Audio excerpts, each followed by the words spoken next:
Michael, host of the African History Network show. I'm a talk show host, researcher, lecturer, writer, and historian. I am here with one of my friends and one of our Grandmaster Scholar warriors, Tony Browder, historian and archaeologist. How you doing today, Tony? I'm wonderful, man. It's good to be able to connect with you again. Absolutely, man. I know yes, it's been a minute. We've talked through Facebook, man, and been trying to catch up with you in and out of the country, things like that.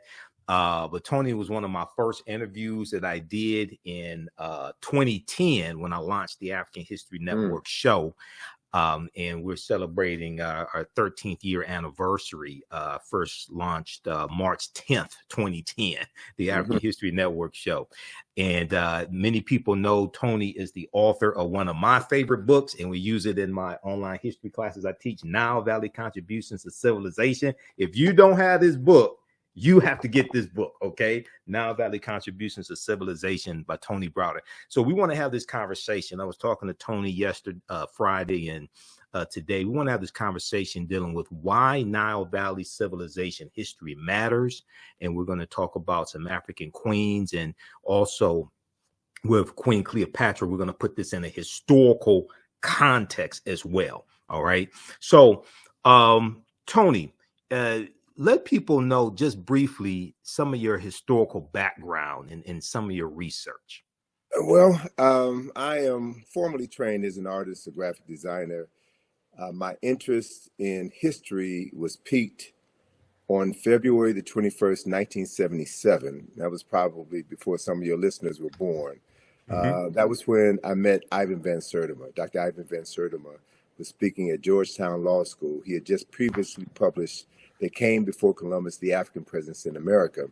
And it was during that lecture that Van Sertima documented the pre-Columbian presence of Africans from the Nile Valley who had built ships, navigated the Nile River, Mediterranean Sea, and made numerous journeys to the Americas, principally in Mexico, where they brought their cargo of knowledge, astronomy, architecture, engineering, and agriculture, and influenced, helped to jumpstart civilization in the Americas, and that they were known to these ancient people as the Olmecs.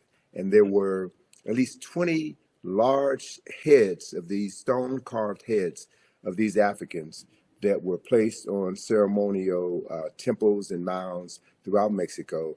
And what really blew my mind was when Van Sertima said that these Africans who had come to Mexico from the Nile Valley were from Egypt, and they were black. They were from Kush, and they were black. And this was the first time in my life I had ever heard anyone say this, because everything that I had read, everything that I had seen in television, everything that I had learned in every school that I had attended, even though they were predominantly black schools, taught just the reverse. So my mind was blown upon hearing Dr. Van Sertima's lecture, and that prompted me to begin to revisit everything that I had learned. And then I discovered what I referred to as forbidden knowledge. Historical information, which has been intentionally withheld from certain populations in order to influence how they see themselves, how they see the world, and how they interact with others. So it was my interest in learning this forbidden history that prompted my travels to Egypt, that prompted my my writing, my interest in studying this information.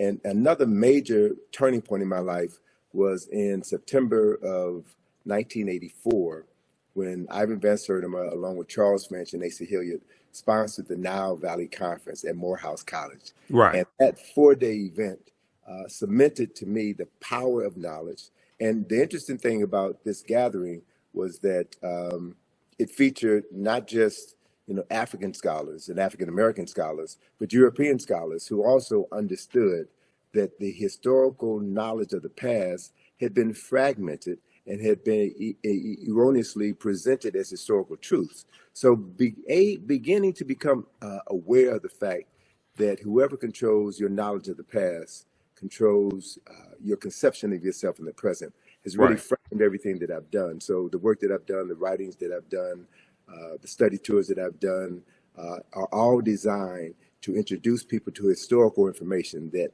may not have been a part of their formal educational process, but information that is critical to their ability to determine who they are and how they can move into the world and through the world and better interact with others. Okay, excellent, excellent. Now, in just a point of note, because people are asking, so today is Sunday, April 23rd, 2023. We are live right now. So people are asking that. And you set the tone for this conversation, Tony, because I got to ask you a question about the Olmecs as well. Okay.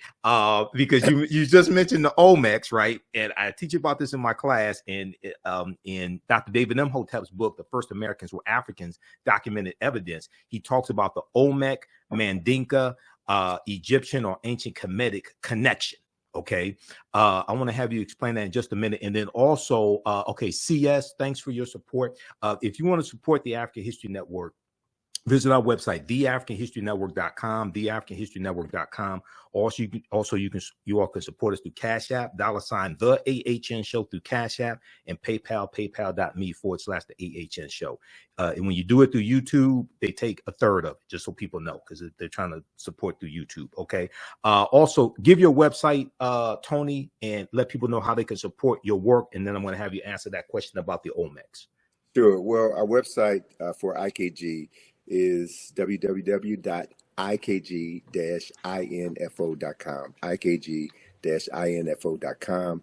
That organization turned 41 years old this past February. So we've been doing this for a minute. Yes. And it's a process that is near and dear to my heart because it's all about raising awareness and, as a consequence, raising consciousness. So with regards to the Olmec, I was blessed, brother, to have traveled to Mexico twice with Van Sertima. Mm-hmm. And to see these Olmec heads. And one of the most important parts of our two journeys together was that Van Sertima took the group to the home of Alexander von Wutenow. Yes. Von Wutenow was a former German diplomat who left the German diplomatic corps as Hitler rose in power and demanded that every diplomat swear their allegiance to the Nazi Party. So he resigned rather than do that and settled in Mexico City and became a historian of note. Von Wutenow had the largest collection of Olmec figurines, terracotta Olmec figurines in the world. And he literally took us through his house, took us through his museum and showed us these pieces and explained who the Olmecs were. Now, what's significant to put this in historical context, okay, that we've got these heads, and Van Sertima was not the first scholar to write about the pre-Columbian African presence in America. Leo Weiner was one of the first scholars. Mm-hmm. And even Von Wutenow himself has written extensively on this subject matter. So he's showing us that the selection of the very clay that was used to depict these Olmecs was a dark brown clay. And they had access to various colors clay. So he very skillfully and intelligently showed us the difference between the Olmec people and the Toltec people or the Mayan people based on the type of clay that was used to represent these people. So color was an important aspect of his presentation. Another important aspect, man, is that the year, I'm blanking on the year, but okay. The year that we met him was the year that the Berlin Wall had failed. Okay. Von Wutenow now had an opportunity to go back to Germany because his family were very wealthy and landowners. And so he had a prescribed period of time to go back to Germany and reclaim the land of his forefathers that was appropriated during the Nazi regime. So when we came back to Mexico the following year, we met with Von Wutenow again, and he told us some phenomenal stories about his trip back home to Germany, where he had not been for over 40 years. And his colleagues, some of his colleagues who were Egyptologists, and shared with us that they had evidence of additional Kushite kings, specifically of the 25th dynasty, who are not a part of the historical record, right? So right. To be able to be in the presence of people who have access to firsthand documentation and can see beyond the veil and add more depth and clarity to a history that has been marginalized was significant to me, was critically important to me. And to be able to travel with Van Sertima, a highly respected scholar, who was instrumental in transforming the lives of hundreds of thousands of people throughout the United States and around the world was also critically important to me. But one other factor that hurt me to my heart was to learn that Van Sertima was denied tenure at Rutgers University because he had written They Came Before Columbus, the African Presence in America. Matter of fact, Van Sertima told me that writing that book was the end of his academic career. And what that says, what it speaks to, is that there are organizations, institutions, and very powerful people at play who want to make sure that certain information never becomes a part of school curricula. Certain information is intentionally withheld because it will affect the consciousness of tens of thousands and maybe even millions of people around the world. So this is no joke. This is no game. This is something that I take very seriously. Yes, and you do. One of the things that Van Sertima taught me that I hold on to is that one should never say anything in public that you can't validate with at least 4 sources. So it's not about just popping off. Yes. Just the because mouth poppers. The mouth poppers. No, it's about being serious, and it's about understanding that this is not a sprint. This is a marathon. And that we have to be able to transform the consciousness of tens of millions of people who have been denied the right to read, to write, to reason, and to articulate what they know. Right. So it's about participating in an ancestral tradition that we are bound to be heartfully engaged in for the benefit of all the people who never had the opportunity to do what we're doing right now. So I take this very seriously, and I don't believe in getting caught in the fray. I'm looking at the long game. This is a marathon, not a sprint. And it's about shaping the world that our children's children are going to inhabit. I also want to share with you, if you don't mind, man. Go ahead. We talked briefly about this concept of agnatology. Yes. Agnatology. And there's a book by that name that was published several years ago. And the definition of agnatology will sound familiar to some of your listeners who are familiar with what you do. Okay. Agnatology is described as the study of culturally induced ignorance or doubt, particularly the publication or dissemination via the media of inaccurate or misleading scientific data and the creation of institutions to promote disinformation. Right. Okay. So it's spelled agnatology. Agnotology.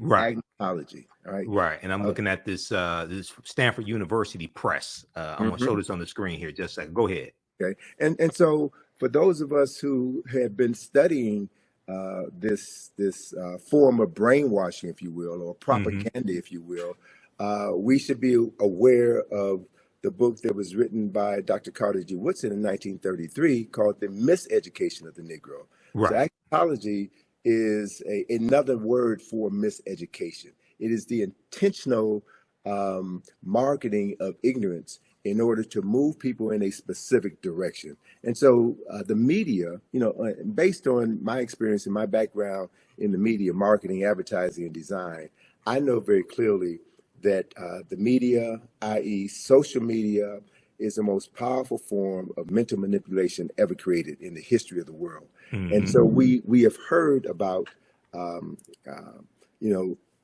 Russians planting disinformation on social media in order to stir up animus in the United States during previous presidential elections. Correct. So folk who understand the power of misinformation and the power of being an unseen hand in the internet, in cyberspace. You don't know where these messages are coming from.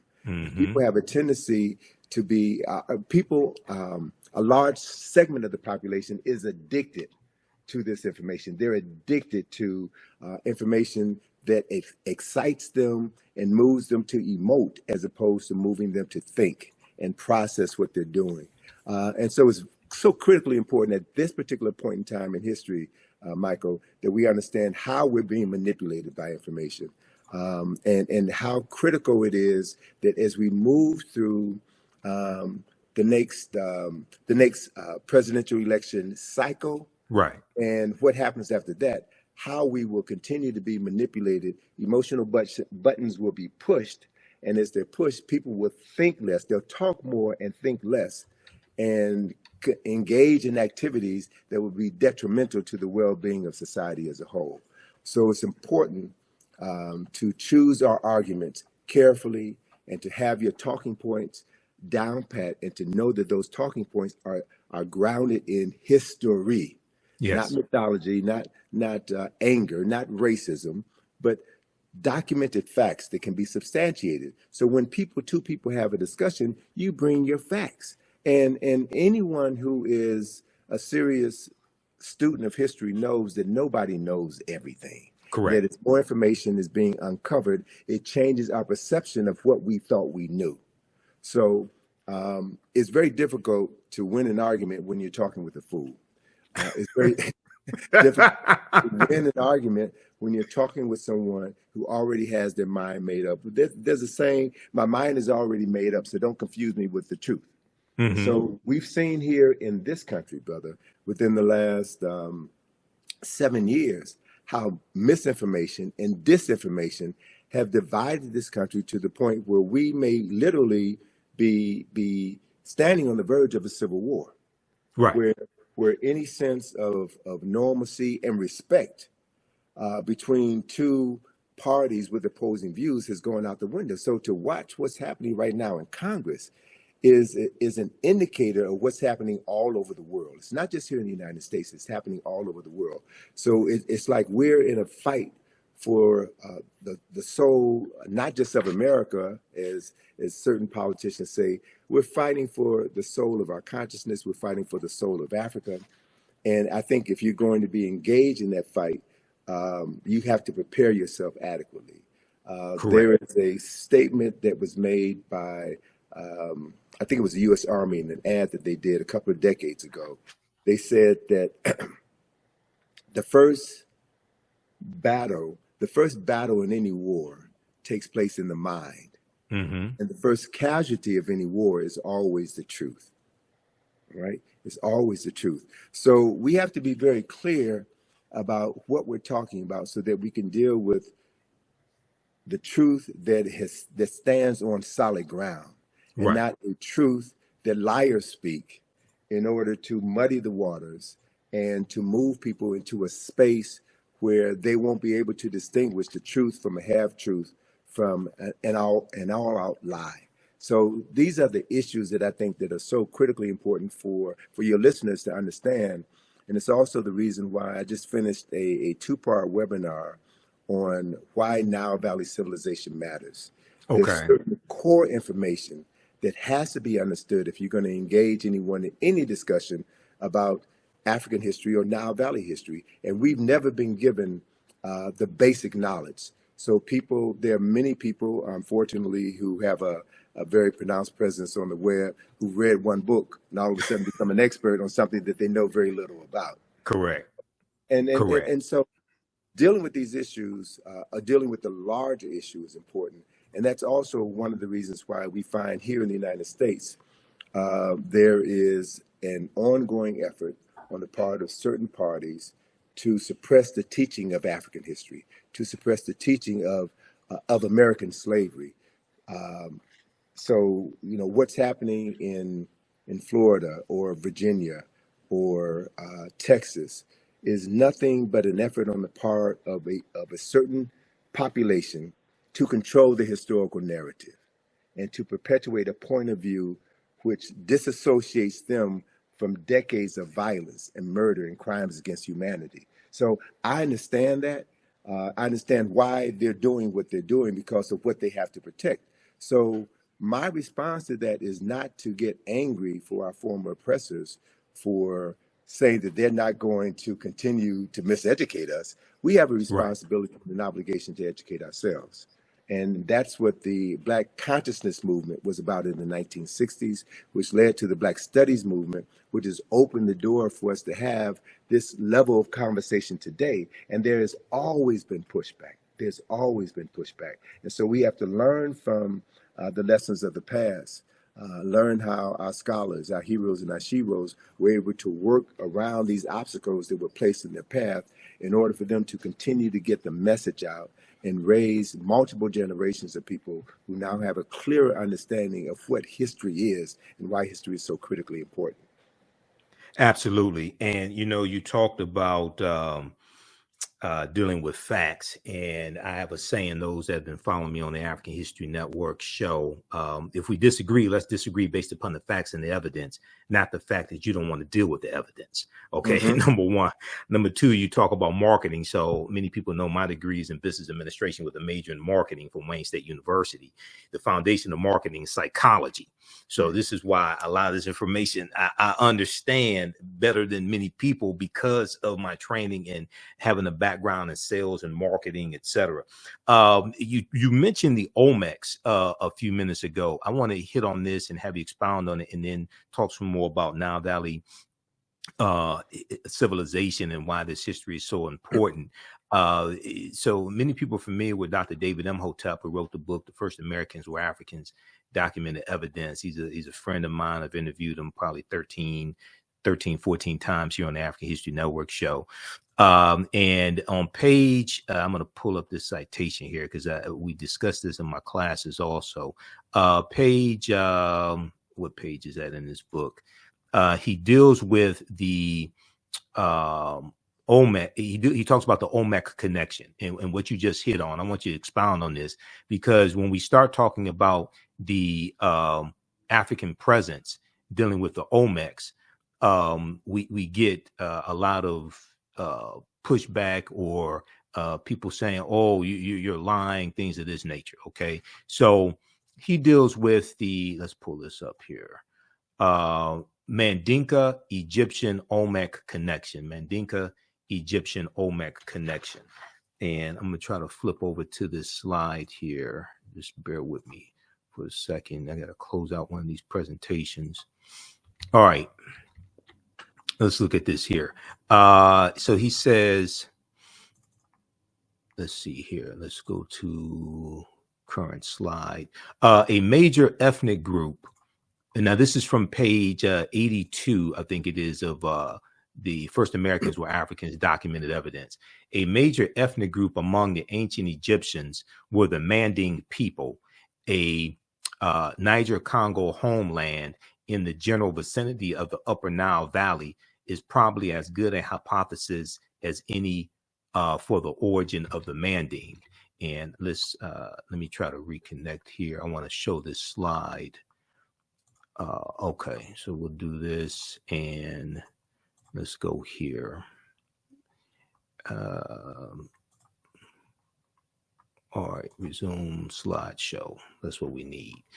The proto-Manding migration. The proto-Manding migration had to have taken place during the African Aqualithic period. That was a wet period in Africa that lasted thousands of years at a time when the Sahara was fertile and had river systems and great lakes. All right, now I'm going to try to, okay, so go ahead and talk about, there's some more here I'll get to, but go ahead and talk about the Olmec connection, because when we talk about the Olmecs, you have people who say, oh no, the Olmecs they had nothing to do with Africa or anything like that. Who were the Olmecs, and what's the connection between the Olmecs and ancient Kemet? Sure. Well, anytime new ideas are introduced into the academy, there will be those who will reject those new ideas because reputations are built on maintaining certain concepts and ideas. Right. So as a matter of fact, one of the foremost Mesoamerican scholars was Michael Coe of Yale University. Mm-hmm. And he railed against Ivan Van Sertima and his publication, They Came Before Columbus, and the Olmecs, the fact that the Olmecs were African. It was Michael Coe who said, and there you go. I was going to ask you if you had any images of an Olmec head. This is perfect. Yeah. It was Michael Coe who stated, and this is someone with a PhD in Mesoamerican history who taught at Yale University. Michael Coe said that the reason why these Olmec statues had broad noses and thick lips is because the people who carved those statues didn't have the tools to make thin noses. I've heard that. All right. So that quote came from Michael Coe. Okay. Spell his last name, please. Spell his last name. C-O-E. C-O-E. Michael Coe. Okay. Yes. And Van Sertima, in describing this particular Olmec head, and this is at Villahermosa. I think it's at Villahermosa. No. Oh, God, it'll come back to me. Okay. But this particular museum is an incredible museum, man. They have one of the largest collection of Olmec heads, and the Mexican architect who designed this museum, I think it is Villahermosa.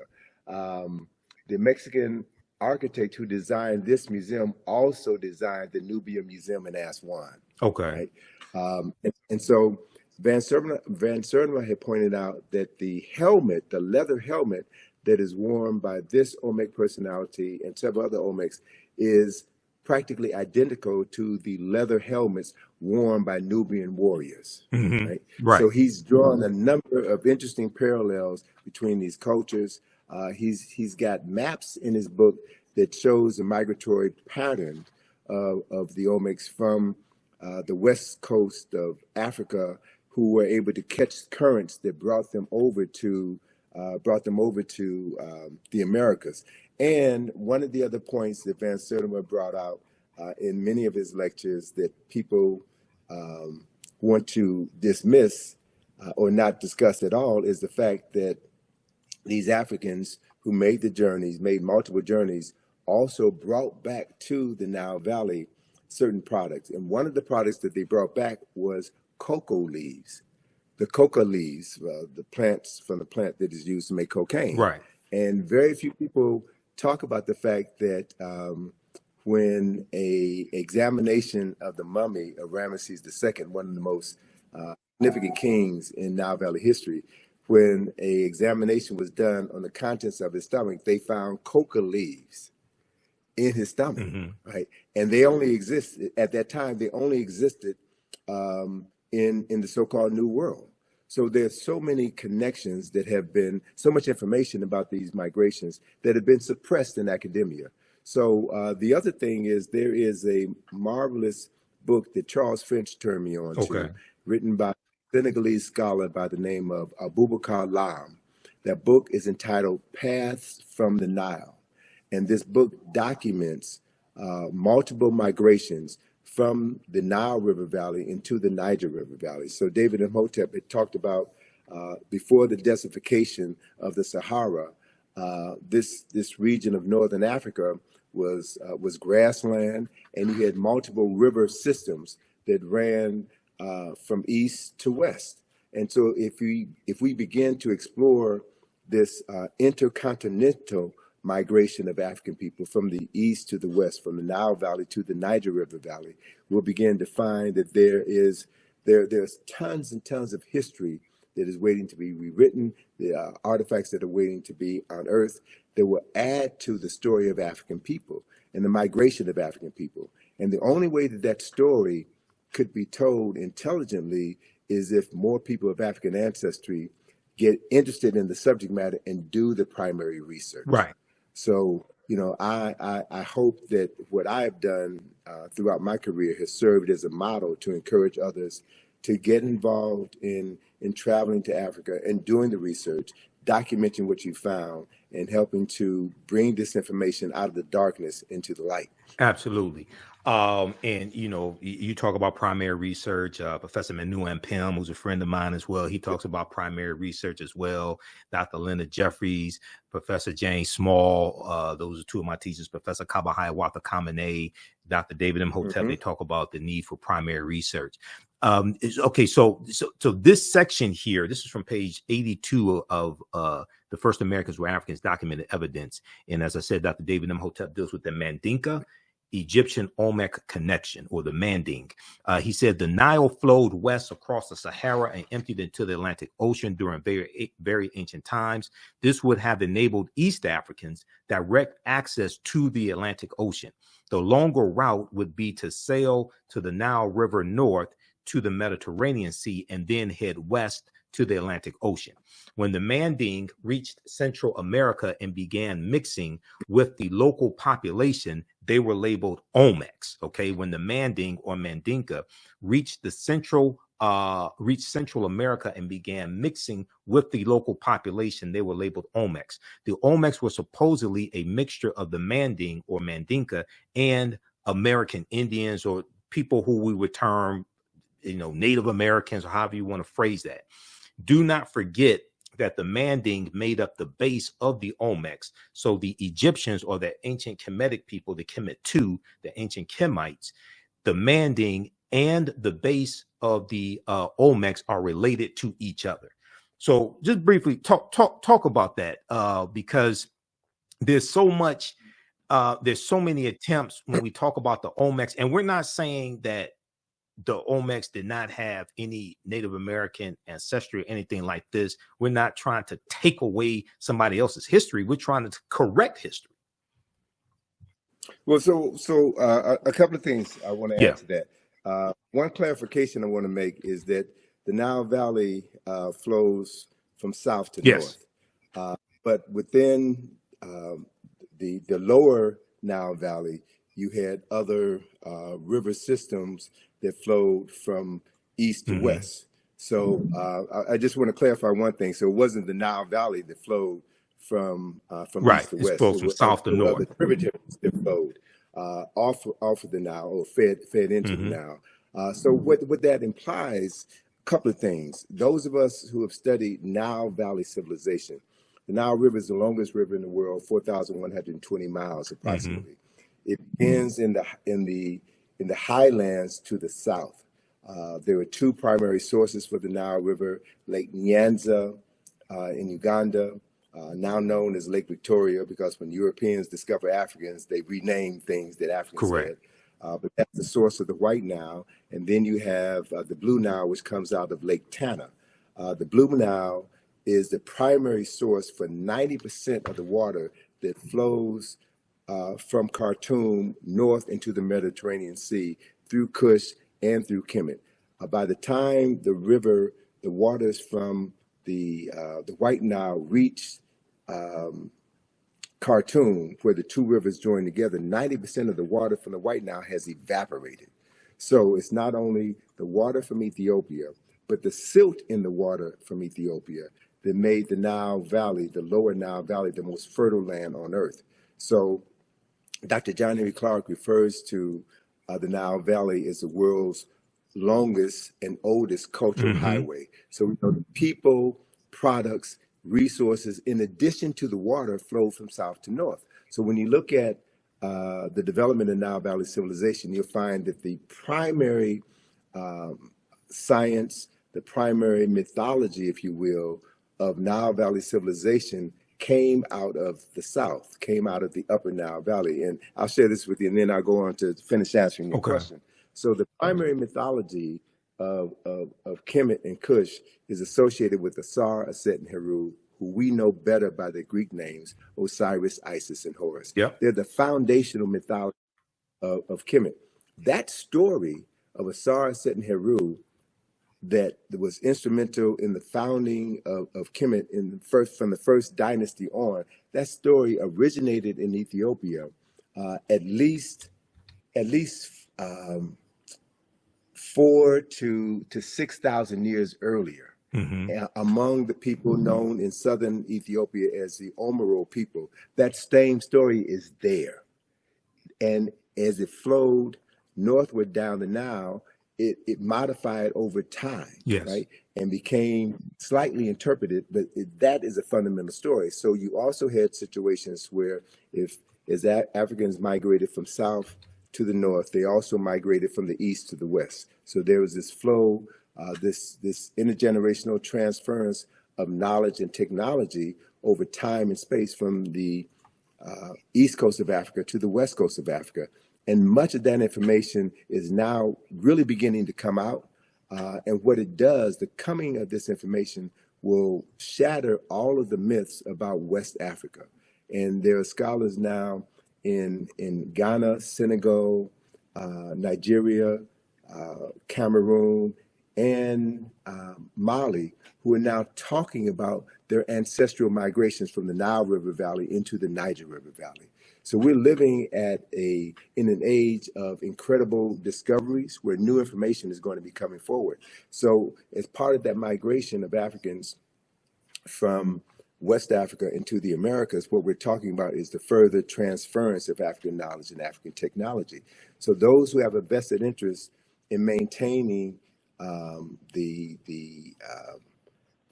concept of African people as having made no contribution to culture and civilization, they have to suppress this information. Right. So the Michael Coles of the world have to stand up. And so what we have to do is we reassemble the fragmented pieces of African history. We have to be able to look at exactly what you said, the Olmecs. And Van Sertima talked about the fact that the Olmecs, the remains, the physical remains of Olmecs were found in many of the royal tombs in Mexico, and that they comprise, I think he said, about 12% of that population. So what we're looking at is an influx of Africans with advanced technology coming into a society and helping to jumpstart civilization in that society. And you also had other people coming from other areas into that same society as well. So as Van Wooteno and others have pointed out, there are other people from other parts of the world who made contributions to the culture that was established by the Olmecs. So as we now look back on approximately over 2,000 years of world history, we're trying to sift through all of this to get to the real story, right? And so the main point is we don't have to say that Africans invented everything in America, that Africans were the indigenous population in America. We don't have all of the evidence at this point in time to stand firmly on the truth to say that, but we can say beyond a shadow of a doubt, based on the archaeological and historical information that we already have at our fingertips, that Africans from the Nile Valley played a pivotal role in helping to jumpstart culture and civilization in the Americas 2,500 years before Christopher Columbus was born. That's a fact. Mm-hmm. And so again, I'm not about just talking smack just to be talking smack. We talk facts. We talk facts based on the documented evidence that we have, and we also understand that not everybody is willing to accept the truth. Right. And so we teach the truth. We teach what we know to those who are ready to receive it. And we have to assume responsibility for doing that and not leave it to our former oppressor to teach our children, our most precious resource, teach our children information that would transform their consciousness. And with that transformation of consciousness, with them seeing themselves as people with a long documented history, as people with lives that matter, they will do what every culturally conscious person does, and that is tap into their ancestral memory. Right. See, that's really what all of this is about, because when we look at the greater arc of human history, we have to acknowledge a fundamental fact that no people on this planet have been as marginalized as people of African ancestry have been on the continent and in the Americas. And part of that marginalization is about the usurpation of the historical memory of those people. And after the end of this process of enslavement, you still have to continue the enslavement of the mind, right? Correct. So whoever controls a person's thinking controls everything that they're able to do in their lifetime and everything that they're able to pass on to the lifetimes that will come after them. So it's a battle for the mind. It's always been a battle for the mind. And so knowing your history, going to sources, and being courageous enough to say, I don't know it all, but I'm learning. As Neely Fuller says, I'm still learning. And as we learn, we get more information, and that information buttresses what we already know, or it provides a new kernel of truth that allows us to explore another field of study that expands what we thought we knew. Right. So this is the journey, and this to me is what this process is all about, man. And it's exciting. Yes. It's exciting to be engaged in this process. And it's also important to know that the closer you get to the truth, the more your enemies will try to suppress you. Yes. Right? That's when you know. That's when you know you're going in the right direction. So we can't allow ourselves, and I'm glad you put Dr. Jeffries up there again, because just 2 weeks ago, the powers that be came after his nephew, Hakeem Jeffries. Representative Hakeem That's Jeffries. Not an accident. That's not an accident that is happening now. And they're bringing up issues that came to the fore in, what was that, 2001. 2001. Issues from 20 years ago, they're bringing it up. Why? Because Hakeem Jeffries represents this phenomenon that I'm truly beginning to embrace and wrap my mind around. And that is the major reason why people of African ancestry are still here. The reason why we have not been exterminated is because of the power that we carry within us, this genetic memory that has been driving us and allowing certain people within our group to overcome seemingly insurmountable odds. So it's not just us doing this, it's the ancestors working through us. And it's the acknowledgement of the ancestors, which has always been our greatest power, our greatest resource. So whatever others can do to make you feel that to be African is to be ignorant, to be African is to be shameful. Deny your African ancestry means that you deny your ancestors, which means you cut yourself off from your only salvation, right? So there, and unfortunately, brother, there are many of us, many of our people who deny that they're African, who deny that African people have ever done anything of any significance, who've bought into the narrative, bought into the lie. Those people will be marginalized by their unwillingness to embrace a larger historical truth, and that's on them. Right. Not everybody is going to get it. Not everybody is capable of understanding what is at play, and that are those people who have always been in opposition to the restoration of the African mind, the restoration of African consciousness, will always fund those people who will undermine this effort. That has always been the case. That's part of what COINTELPRO is counterintelligence program, yes. Yes, and also the use of government infiltrators to undermine organizations that were working on behalf of the advancement of African people. The Black Panther Party was infiltrated by these people. Anyone who saw Judas and the Black Messiah, right, saw that. And that story hit home to me because I'm from the west side of Chicago. Okay. You know, I know about Fred Hampton and Mara Clark. I was a freshman in college when Fred Hampton and Mara Clark were murdered.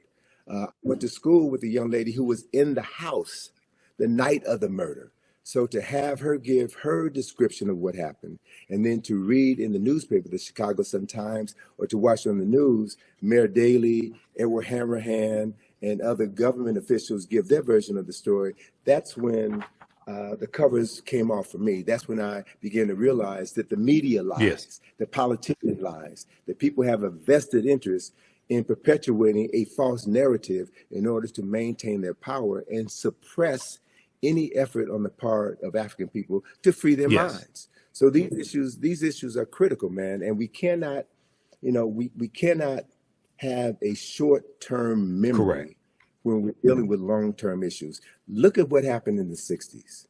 Look at the rise of the Black Power movement, the Black Consciousness movement, and the things that the government did to shut that down. The introduction of drugs into our community. Again, I'm from the west side of Chicago, so I can tell you specifically what happened when cocaine was allowed to come into the community unabated.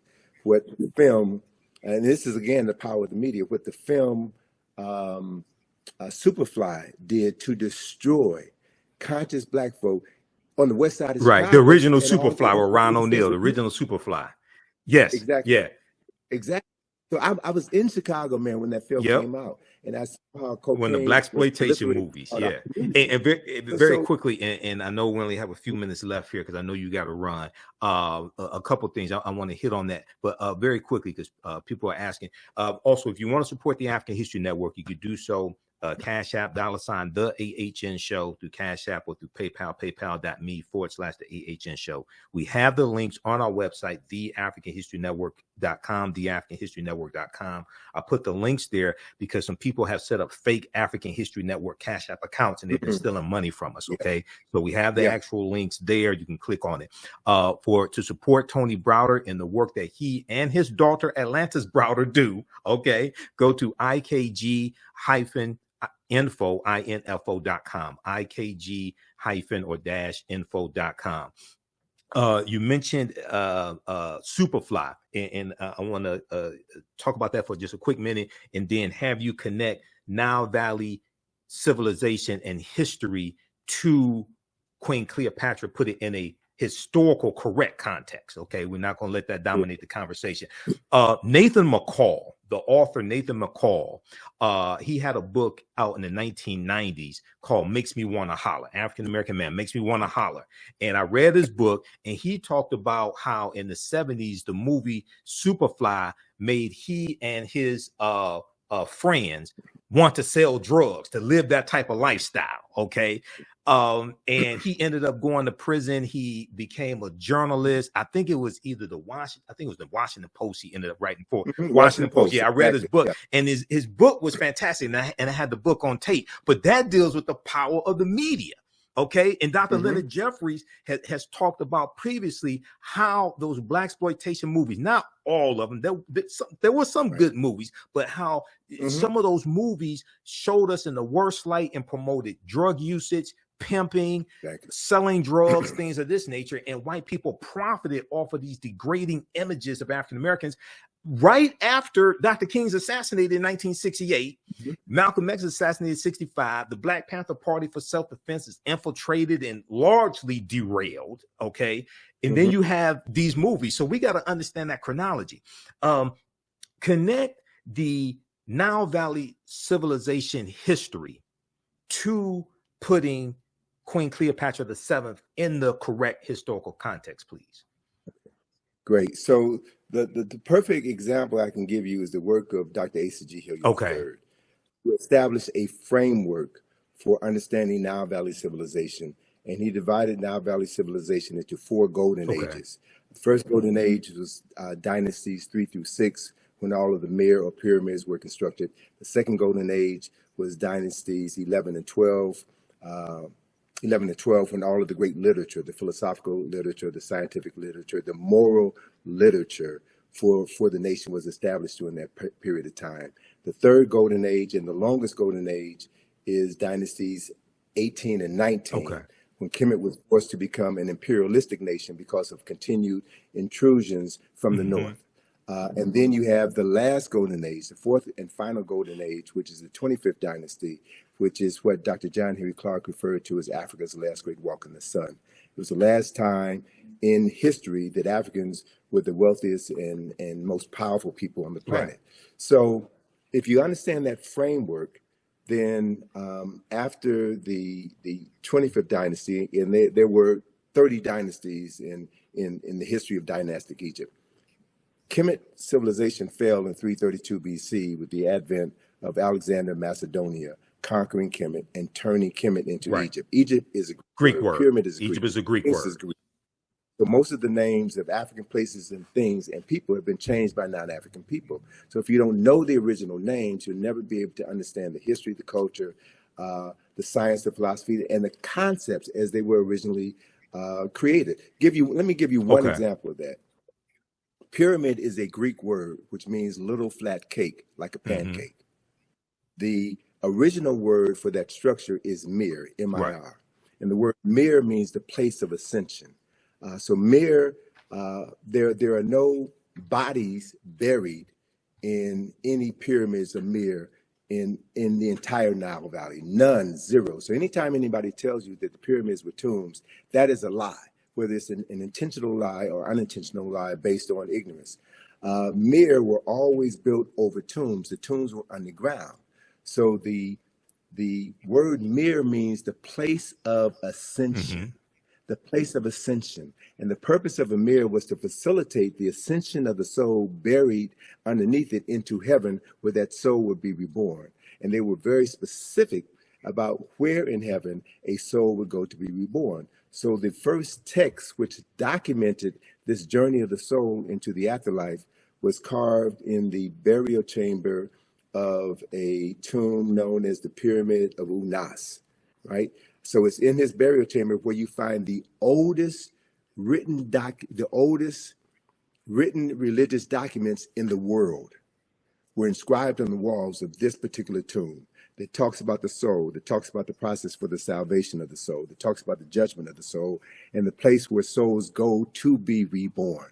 So the framework for Western religions can be found in the Nile Valley. So it's important to reclaim the names. It's important to understand chronology and history. So in that context, Alexander of Macedonia conquered Kemet in 332 BC, and the word Egypt derived from the name Ha-Ka-Ptah, which is the temple of the spirit of Ptah in the city of Mennefer, which was later renamed Memphis by the Greeks. And so that word Ha-Ka-Ptah became Aegyptus, which was Latinized and became Egypt. That's how that word devolved. Not evolved, it devolved because it lost its essence through the evolution of the word.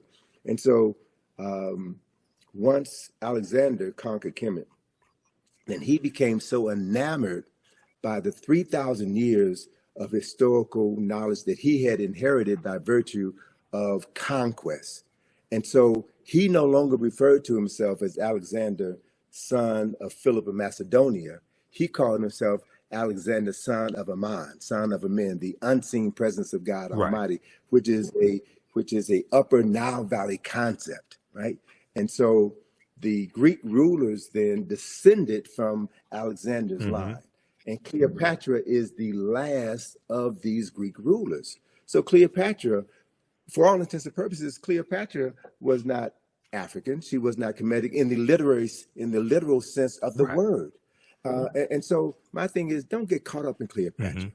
There are other personalities of more historical and cultural significance who we should be focusing our attention on. So I would bypass Cleopatra discussion and focus on Queen T, who was one of the baddest queens in human history. She was one of the most powerful rulers on earth. She was the wife of Amenhotep III, and their statue in the Egyptian Museum in Cairo is the largest statue in that building.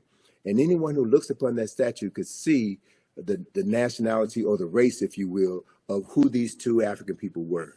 And it's very clear that we understand the chronology. Queen T was the wife of Amenhotep III. The son was Amenhotep IV, who changed his name to Akhenaten. And Akhenaten's son was the person that we call King Tut. So if you understand the history, understand the chronology, you can focus your attention on subject matters that are more worthy of discussion than Cleopatra. Not to dismiss her summarily, but Cleopatra is about as significant as Meghan Markle. I'm just saying. Right. Context is everything. Context is everything. So look at, and there, thank you for that image of Queen T. Now, that's a very small image of Queen T. And what I would also suggest those of your listeners who live in New York, go to the Metropolitan Museum, the Met Museum, and you'll see an image of Queen T in the Met Museum. But that image of Queen T has half of her face destroyed. And there was an article that was written in the 1970s that was an attack against African-centered scholars. And Asa Hilliard brought this knowledge to our attention. The people from the New York Times had interviewed him as part of this same debate that folk are having right now about Cleopatra and African history. And Asa Hilliard showed this image of Queen T. And this image of Queen T, I love it so much because it reminds me so much of my dear friend, Dr. Francis Cress Wellison, with the afro, the stern look, and a woman who was clearly in control of herself and her destiny. So Asa referenced that face of Queen T in the Metropolitan Museum with half the face knocked off. So they had an opportunity, the New York Times had an opportunity to tell the truth, but they chose not to. And so these are the games that we're playing with, and we have to, be very careful about who we get our information from. We should read everything, but read everything with a critical eye so that you can discern when someone is being deceptive. You can discern when you're being immersed into aspects of the truth so that you can ground yourself on the truth and not be led astray by arguments or false narratives that is designed to neutralize your strength, your power, and to waste time. Yes. We really don't have any time to waste. Yeah, absolutely. And speaking of time, I know you have to run, so I want you to let people know about. You told me Egypt on the Potomac tour is going to start back up. Give people the website, and then family watching. As soon as we finish with Tony, I'll let you know about my online history classes I teach on Saturdays and Sundays, because we have a class today at 3 p.m. Eastern Standard Time. Go ahead, Tony. So through our company, IKG, we have been presenting this information for over 40 years. We've done numerous publications. We have numerous activities. One of our most significant activities is our Egypt on the Potomac field trip, which is something that I created in 1986. So Egypt on the Potomac is designed to show people the Egyptian presence, the Kemetic presence in Washington, D.C. Right. And I've done research. We've been doing this for well over 30 years, and no one has ever challenged me based on the information that we put forward to show that America's founding fathers chose examples from the Nile Valley, from Kush and Kemet, in order to establish the foundation for what has become the capital of the wealthiest, most powerful nation in human history. So that activity has been curtailed for the past 3 years because of COVID. But beginning on May the 6th, we will have our regular 3-hour bus field trip of Washington, D.C., where we will take you through various locations throughout the city, and explain the architectural, the symbolic, and the mythological elements of Nile Valley civilization, which have literally been hidden in plain sight. We connect the dots, and we empower people with the ability to see their history and use that history to transform their consciousness. So anyone can go to our website, ikg-info.com. We also have another project that we're going to be unveiling at the Thurgood Marshall Center, where we're based in D.C. It's the John Henry Clark Enhanced History Project. This project, we have 400 square feet of wall space where we're going to be using information inspired by the work of John Henry Clark to tell the story of people who've been written out of the respectable commentary of human history. And this project is my response to certain historical shortcomings in the National Museum of African American History and Culture, which is a phenomenal structure. The only issue that I have with it is that it begins our history in the basement, and it begins our history with slavery. Right. It doesn't talk about who we were prior to our enslavement. Exactly. So the cornerstone of the John Henry Clark Enhanced History Project is a 25-foot long mural, which illustrates 8,000 years of African excellence and success, an undeniable 8,000 years of African excellence and success, which was undermined by the Ma'afa, the European and Arab enslavement of African people. But we have come through the Ma'afa. We have survived. Yes. And through the work that you're doing, through the work that others are doing, we are doing our best to bring forbidden knowledge into the community that needs the knowledge the most, so that they can transform their consciousness and create a world that is worthy of their children and their children's children's inheriting, based on accessing ancestral knowledge and recreating the genius that we were born with. So that's the process, man. And let me just, in closing, let me just share that my good colleague, Charles French, has a new book coming out next month. It's 10,000 years of Nile Valley history. Okay. 10,000 of Nile Valley history. So I'm really pleased to see that there's more scholars, more sisters and brothers who are doing the work and documenting a history that has been suppressed for so long. And all we have to do is read and study and create spaces within our home. Every home should have a library. Correct. Right? The parents in those homes should spend time reading with their children and having intelligent discussions about how to articulate that history. Everybody pays taxes, and our tax dollars are being used in schools to miseducate many children, black, brown, white, children in the classroom. Right. So we have an obligation as taxpayers to see to it that certain information is accessible in the classroom. And if it's not going to be taught in the classroom, we need to demand of our churches, our fraternities, our sororities, our barbershops and beauty shops to turn those spaces into spaces where we can teach our children and their parents and elders in the community who they are. Correct. So we can transform our consciousness. And I'll close on this point. You know, I'm kind of peeved that folk are spending too much time talking about Cleopatra. And I need to hear folk talk about what's wrong with Megan Thee Stallion. What's wrong with Cardi Hey, B. brother, they don't want to have that conversation. Let me just say quickly, and I'll let you go ahead and finish. Dude, the information I put out about the song WAP from Cardi B and Megan Thee Stallion. Now, here's the thing. When we do a systems analysis, I went through and broke this whole thing down. And I said they would never have a top white female artist put out sexually explicit lyrics like that, because they understand that whatever's disseminated becomes imitated. And they have too much respect for white women. But here's the thing. The majority of my criticism of WAP and the whole thing in the video wasn't towards Cardi B and Megan Thee Stallion, even though I would say they get 10%. The majority of the criticism I had was for Atlantic Records, a white corporation, financing this, because they would not do that for a white woman. And the baseline says there's some whores in this house and repeats that phrase about 79 times.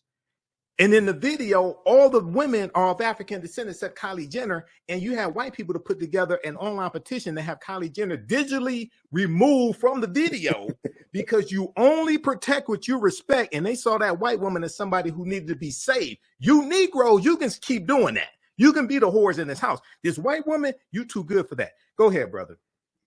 All right. So I mean, but and that's a valid point, and it speaks to exactly the point that I want to make. People who love themselves and love their women and love their children do not allow their image to be exactly. The other important issue is I travel around the world, brother. And once you get outside of America, you see a whole different world. And what embarrasses me is to see these videos on television stations in Africa, in Europe, in South America. And I would say this, in all fairness, all right, if you want to show black women behaving this way, then let's see some white women behaving that way. Let's see some Jewish. Let's level the playing field.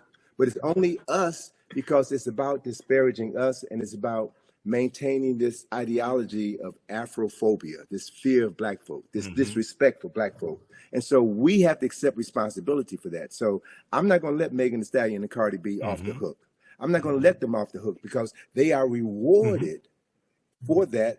By Megan Thee Stallion was Person of the Year, Time magazine. They appear on Saturday Night Live. They appear on all of these programs. So what that does is send a message to young and impressionable black women, black girls. If you want to get paid, if you want respect, wear weave, wear these fake nails, wear all of these things that deny your true essence in order to be accepted by a community that has never had any interest or desire in you.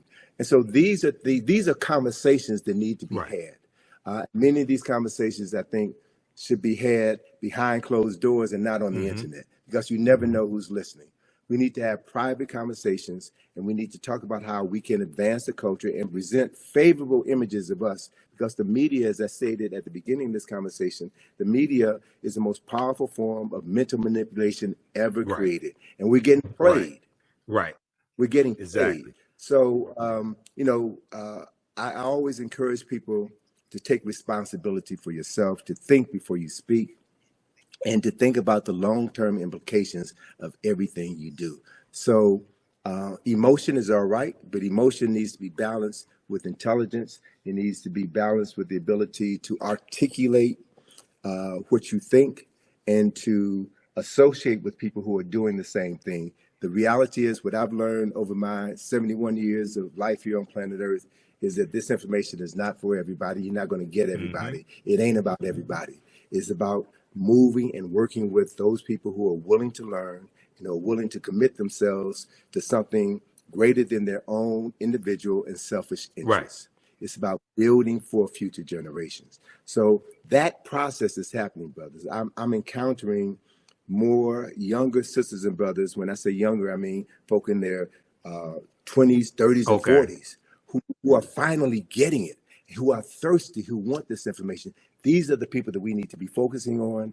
We need to help frame the historical understanding of topics so that they don't get sidetracked by these games, by these traps that are set up just to waste their time, but stay focused like a laser, do the work, love yourself, right? And demonstrate that love and how you interact with other people who look like you, and build something tangible together that is going to outlive you, something tangible that can be passed on to future generations. And if you can do that, man, if you can do that throughout your lifetime, then we can say that the day will come when our ancestors will return and have bodies to use that will allow them to create heaven on earth once again. It doesn't make sense to me, and I keep saying I'm going to close on this. But hey, just take your time, man. I know you got something to do after this, but take your time. I'm not rushing you. Okay. It doesn't make sense for me personally to talk about your ancestors were kings and queens if you're acting like fools and jerks, right? Yep. And the other reality is that less than 0.1% of any nation's rulers were kings and queens. The vast majority of people were ministers and prime ministers, were scholars, were researchers, were scientists, were astronomers, were physicians, were healers, were masons, were architects and engineers. They are the people who made the nation. The king or queen was just a figurehead. So I want to redirect the conversation. I want to redirect the focus on something that is practical. It's just like saying, you want to be president of the United States. Anybody with any sense knows the president of the United States does not run the United States, right? And so it's the people who comprise this country who make this country what it is. And we know, people of African ancestry should understand very clearly that it was our ancestors and their free labor that helped to make this country the wealthiest and most powerful nation in human history. So we have an obligation as descendants of enslaved people who survived the Ma'afa. We have an obligation and a responsibility to use the resources that we have access here in this country to educate ourselves, right? Because what we know shapes the consciousness of African people all around the world. We talked earlier about the Black consciousness movement in the 1960s. And the powers that be saw how the Black Power movement influenced Steve Biko in South Africa. And he replicated a similar movement. It was happening in other parts of Africa as well. So the colonizers had to shut that down. And you shut that down by introducing films that divert our attention and have us praising drug dealers and ungodly behavior. And that then becomes the framework with which we see our future. So if we use this technology properly, we have the opportunity to access millions of minds in a matter of minutes and introduce a new narrative. That's what this opposition is all about. Shutting down the conversation, shutting down the power. So don't give your power away. You are the most important commodity that you'll ever possess. Free your mind. Model how free people, free men and women are supposed to speak, communicate, and move through the planet. Work with other people of like minds so that you can build something that will last for eternity. And as we do that, we will make our ancestors proud. And we then will be the vehicles through which they would do their best work. Why? Because they did it in the past, and we have the capacity to replicate it right now. That's what this whole journey is all about. Absolutely. And up on the screen, I have the famous quote by Bantu Stephen Biko: "The most potent weapon in the hands of the oppressor is the mind of the oppressed." So we have to take our minds back. This is what Dr. Carter G. Woodson was telling us in his work, not just in the Miseducation of the Negro in 1933, but the work he did with Association for the Study of African American Life and History of SALA, which he co-founded September 9th, 1915. So, all right, excellent. We got to bring you back, Tony. I know you got to run. We have to bring you back. And everybody, those slides I was showing, those are all slides from the online classes that I teach. We use 2 of your books, Egypt on the Potomac and Nile Valley Contributions to Civilization, in my classes as well. I introduce a lot of people to you, Tony.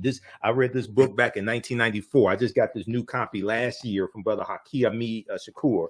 But my original copies from 1994, the pages were falling out. I had to get a new copy, man. But that book I read from the Browder file first.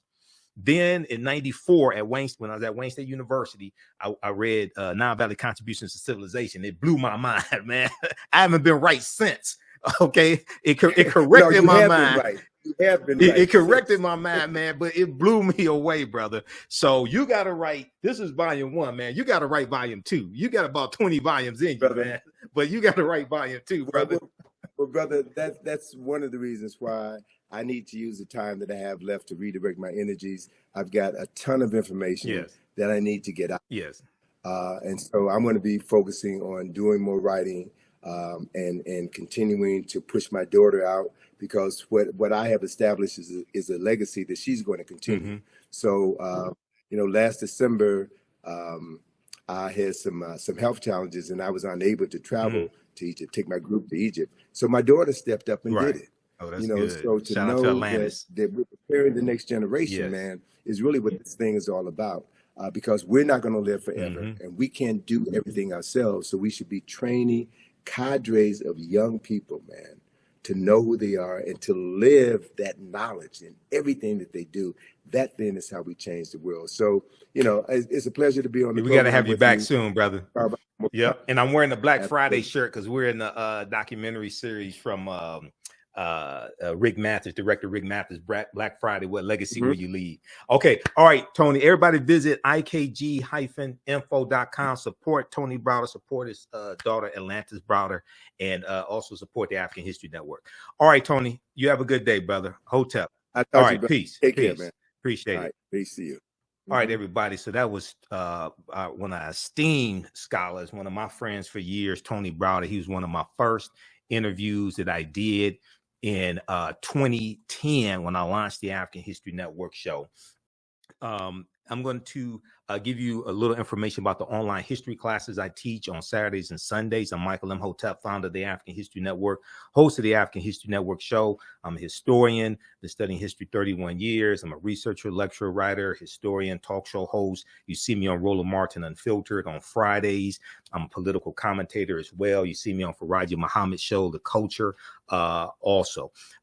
You can support us, $, the AHN show through Cash App, and also through PayPal, paypal.me/the AHN show. Visit our website, theafricanhistorynetwork.com, theafricanhistorynetwork.com, or africanhistorynetwork.com. It'll redirect you to our new website because I just bought back my domain name, africanhistorynetwork.com. We lost it, and I just bought it back. So, okay, let me see.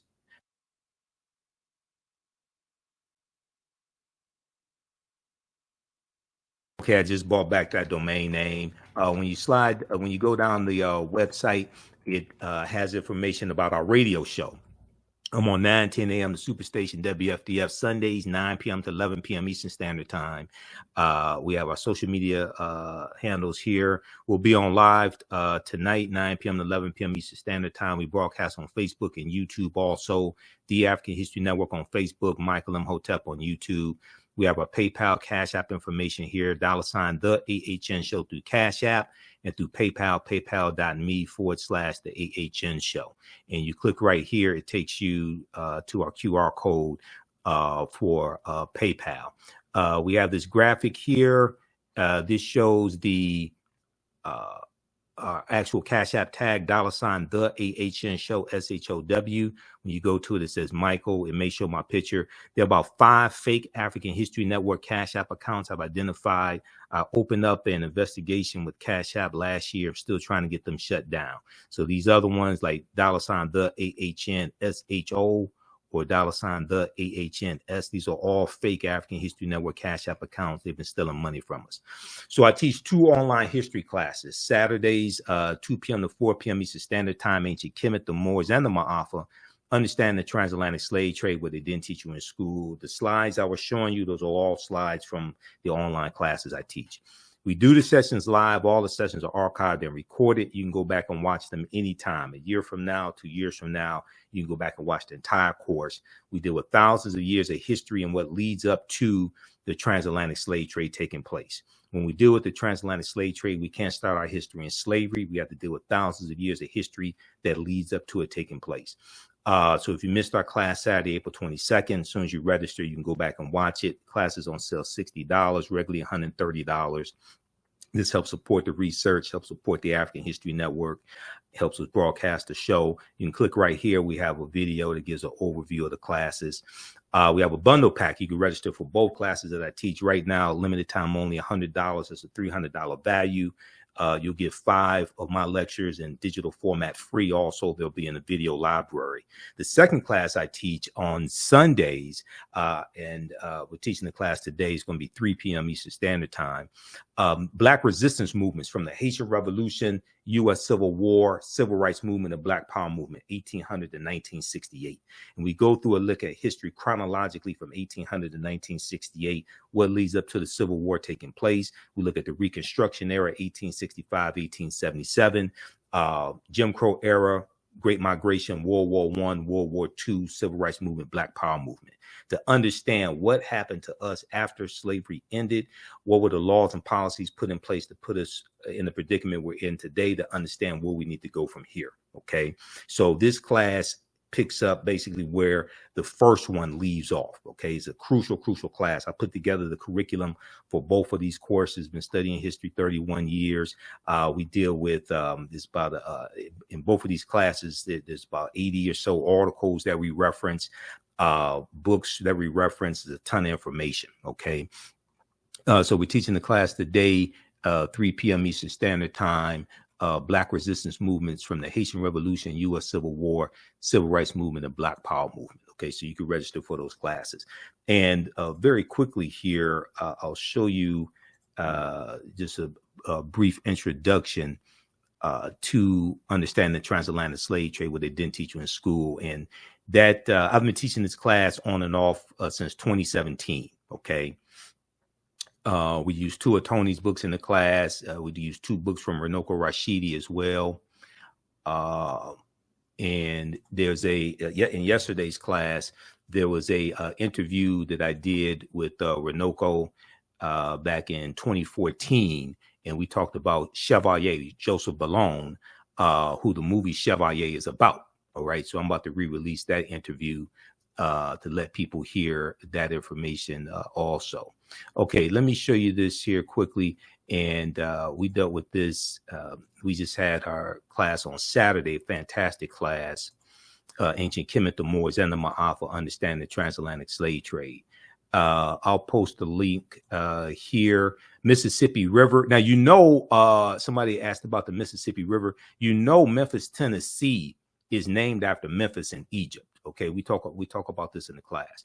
Memphis, Tennessee is named after Memphis in Egypt, and one of the founders of Memphis, Tennessee was General Andrew Jackson, who then became President Andrew Jackson. And Memphis, Tennessee sits at the mouth of the Delta, the Mississippi River, and the Mississippi River was looked at to be the Nile River of America. The Mississippi River is looked at as the American Nile. Civilizations are built along long rivers. Civilizations were built upon along the Nile River. This is something that Dr. John Henrik Clarke talked about as well. Okay, now, so there's a relationship between Memphis, Tennessee, and Memphis in Egypt. Now, we can't start studying our history in slavery, even when we deal with the transatlantic slave trade. We can't start in 1619. I know the 1619 project is out.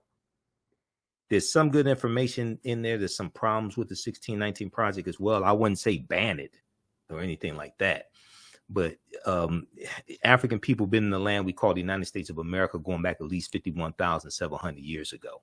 So we can't start in 1619 or the 1440s when the Portuguese get involved. 1441 with Anton Gonzalez going into Mauritania, taking out about 12 Africans, taking them back to Portugal. We have to understand the history chronologically and deal with the 800-year occupation of Europe by the Africans known as the Moors, who entered the Iberian Peninsula, today known as Spain and Portugal, from North Africa in 711 AD, led by Tariq ibn Ziyad. So in yesterday's class, we talked about the Moors going in, fighting against the Vandals and the Visigoths, and some of the things that the Moors introduced into Europe. And it's going to be the teachings that the Moors take into Europe that bring Europe out of the Dark Ages. So when you register for ancient Kemet, the Moors, and the Ma'afa, understanding the transatlantic slave trade, what they didn't teach you in school, you can watch yesterday's class. So this course not only deals with the transatlantic slave trade, but thousands of years of history that leads up to the transatlantic slave trade taking place. August 2016-19 marked the 400th year anniversary of those 28-odd Africans or 28-odd Negroes coming into Point Comfort on the White Lion pirate ship. It was a pirate ship. It was an English pirate ship on August 2016-19 in what would later be called the colony of Virginia. This year was known as the Year of Return, as many African Americans were and continue to reconnect to Africa and are traveling to Ghana and other West African countries. When we discuss the transatlantic slave trade, we have to first understand that African people are the original people of North, Central, and South America and have been in the land we call the United States of America at least 51,700 years. So as we talked about with Tony, Dr. David Imhotep, the first Americans were Africans, documented evidence, his second book came out in October of 2021. The first Americans were Africans, revised and expanded. On page 14 of his book, he deals with evidence found in Allendale County in South Carolina by Dr. Albert Goodyear, who's an archaeologist at the University of South Carolina. This was a discovery made in 2004, and they found 13 different types of evidence to thoroughly document an African presence in the land we call the United States of America, going back at least 51,700 years ago.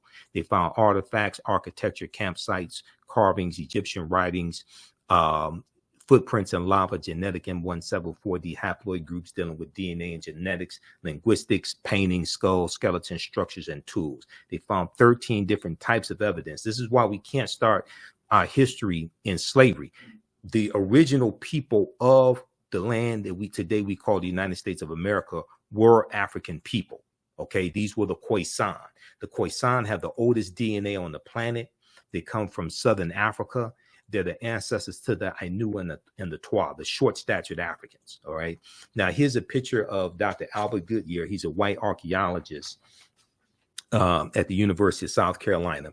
This is an article from ScienceDaily.com that came out November 18, 2004. The name of this article is called New Evidence Puts Man in North America 50,000 Years Ago. New Evidence Puts Man in North America 50,000 years ago. The article is still there. You can go read it yourself. You can go research it yourself, okay? Radiocarbon tests of carbonized plant remains were where artifacts were unearthed last May along the Savannah River in Allendale County by University of South Carolina archaeologist Dr. Albert Goodyear indicate that the sediments containing these artifacts are at least 50,000 years old, meaning that humans inhabited North America long before the last ice age. Okay, now who were these humans? Were these brown-skinned Caucasians? Were these Europeans? Were these Asians? 51,700 years ago. Who were these people? There were no Europeans on the planet 51,700 years ago. There were no Asians. Okay. Who were these people? The people who we call Native Americans, they didn't exist 51,700 years ago. These were the Khoisan. Now, in October 2012, genetic study published in Science magazine found that the Khoisan in Southern Africa are the oldest ethnic group of modern humans, with their ancestral line originating about 100,000 years ago. The Khoisan, formerly called by the derogatory term Bushmen, are genetically unique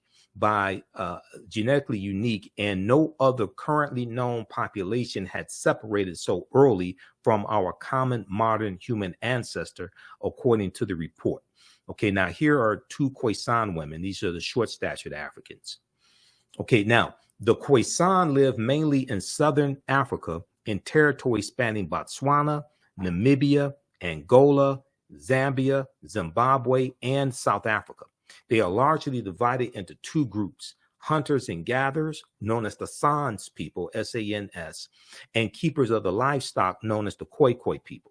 The Khoisan languages include the distinctive click sounds that are not found in the languages of their neighbors. So AtlantaBlackStar.com had a good article called 5 Ethnic Groups That Prove the First Humans Were Black. 5 ethnic groups that prove the first humans were Black. Okay, so this is just a sample of the type of information we deal with in this class. It's a 12-week online course. We deal with thousands of years of history. We look at archaeological discoveries that have come out in the last 15, maybe going back 20 years. We look at the discovery of Tanis Heracleon that was discovered, that was revealed in 2013. They had been doing the excavation even before then. And this is the lost city of Egypt that was built around 8th century BC, okay, lost for about 1,200 years, the lost city of Egypt. And they found 16-foot tall statues, gold coins. They found dozens of ship anchors, things like this at the bottom of the sea. All right. We deal with different archaeological discoveries like this one coming out of Morocco in 2017. This one, now what we see as more and more of these archaeological discoveries come out, we see that the deeper they dig, the blacker the planet gets, the more research they do, the older we get. All right. So this discovery here pushed back the timeline about 100,000 years. And people like Dr. Charles Finch, who Tony Browder mentioned, people like Runoko Rashidi and other scholars, they've been saying that Homo sapiens are at least 300,000 years old and not 75,000 to 100,000 years old. So this is an article from NBCnews.com. We're older than we thought. New find pushes human origin back 100,000 years. This is an article from June 7, 2017. I remember the date because that's my birthday. It's not just Prince's birthday. Is my birthday also. Modern humans evolved much earlier than previously thought, researchers reported. New discoveries at a rich site in Morocco show modern humans were hunting and probably cooking game animals 300,000 years ago, 100,000 years earlier than scientists have believed until now. So when these discoveries come out, they have to keep pushing the timelines back. You know, Juvenile had that song called Back That Thing Up, okay, like 1988, 99. They keep having to back that thing up. They keep having to back the timelines up when these discoveries come out. The deeper they dig, the blacker the planet gets, the more research they do, the older we get. New discoveries and new dating methods show that, in fact, many of the bones belong to modern Homo sapiens, and they lived as far back as 300,000 or 350,000 years ago. Now, the earliest previous Homo sapiens bones dated back 195,000 years ago, and they were from clear across the continent in modern-day Ethiopia. All right. So what they're seeing now is that Africans were migrating out of the Nile Valley region of Africa much earlier than previously thought. Taken together, the findings show modern humans were dispersed across Africa long before anyone ever thought. So there's so much archaeological discovery, so much information coming out week after week. Okay, it's hard to keep up with it. So we deal with ancient civilizations. We deal with the Olmecs. We look at this history chronologically. We look at Carthage and the Punic Wars, and Hannibal Barca, the Battle of Cannae, 216 BC, and fighting against the Romans and fighting against Publius Cornelius Scipio Africanus. And Africa was not named after a Roman general named Publius Cornelius Scipio Africanus. He actually takes his surname after the Battle of Zama in 202 BC, where he defeats Hannibal Barca. And the word Africanus is Latin, which means of Africa or belonging to Africa. So, for instance, if you look at Cassell's Latin English Dictionary, 2002 edition, page 11 in the entry for a fear, or any Latin English dictionary, not just specifically this one, but when I was doing my research on language, this was one of my sources. Africanus means of Africa or belonging to Africa, and that prefix, the a free referred to a Black African people in Algeria and Tunisia, and we know that Tunisia, that region of Tunisia was historically called Carthage, where the Carthaginians were. The Carthaginians are descendants of the Phoenicians. The Phoenicians are descendants of a larger group of Africans known as the Garamantes. So in African People in World History by Dr. John Henry Clark, page 14 and 15, he says the Nile Valley's first age of high cultural grandeur lasted until the eve of the Christian era. Some aspects of it survived the Greek and Roman occupation of parts of North Africa. After the rise and decline of Greek civilization and the Roman destruction of the city of Carthage. So Carthage is destroyed in 146 BC by Rome. The Romans organized the conquered territories into a province they called Africa, a word derived from Afri, A-F-R-I, the name of a group of people about whom little is known. This was a new name because previously all dark-skinned people were called Ethiopians, since the Greeks referred to Africa as Ethiopia, which means the land of the burnt-faced people. Okay, so we talk about Nubia or Ta-Nehesi as well. We go through and look at an overview of these different civilizations. We deal with the 800-year occupation of Europe by the Africans known as the Moors. And look at the origin of the term Moor. The word Moor is derived from the Greek word Maros, M-A-U-R-O-S, which literally means black or very dark, or a very dark color. The Romans adopt the word and call them Mari, M-A-U-R-I, like in Maurice. Maurice is in reference to a Moorish boy or a little boy. That prefix Mari is in reference to the Moors. The Mari, M-A-U-R-I, were a Northwest African people who were very dark-skinned. The Romans will refer to the region of Northwest Africa as Mauritania. Mauritania. Mauritania is Latin and means the land of the black-skinned people. You will also see the term Marish, M-A-U-R-I-S-H. One of the sources that we use in the class for documentation. Now, you don't have to buy any of these books to follow along in class. You don't have to buy any of these books, but I use this as reference to document what I'm talking about. Proper documentation ends all conversation. And when we had our conversation with Tony Browder, we talked about documentation. We talked about references. Okay, so if you read Golden Age of the Moor, edited by Dr. Ivor Van Sertima, who we talked about a lot in the conversation with Tony. This book right here, Golden Age of the Moor, edited by Dr. Ivor Van Sertima. If you look at pages 527 and 187, you'll see references to this information that I'm citing right here. All right, so it took a long time to put together the curriculum for this class. I've been teaching this class on and off since 2017. So I've been teaching like 7 years. It has evolved immensely over the years. And the class evolved from a 4.5-hour lecture that I gave in 2014 called Understanding the Transatlantic Slave Trade, what they didn't teach you in school. And that lecture was the culmination of about 7 years of research. So in the class, we deal with the 800-year occupation of Europe by the Africans known as the Moors. This information, this class also, I would say, is PG-13. You can use this with your children. And once again, once you register for the class, your access to the course does not end when the course ends. So a year from now, 2 years from now, you can go back and watch the entire class. Is on demand, so you'll have full access to it. We look at shocking archaeological discoveries that are causing experts to rethink everything. We look at how insurance companies took out insurance policies on slave ships and enslaved Africans on the plantations. We look at Freemasonry, America and the Founding Fathers, origins of the term America and Africa. We look at what is the transatlantic slave trade? What were some of the events that led up to the transatlantic slave trade starting? What role did Christopher Columbus play? A lot of people want to avoid talking about Christopher Columbus.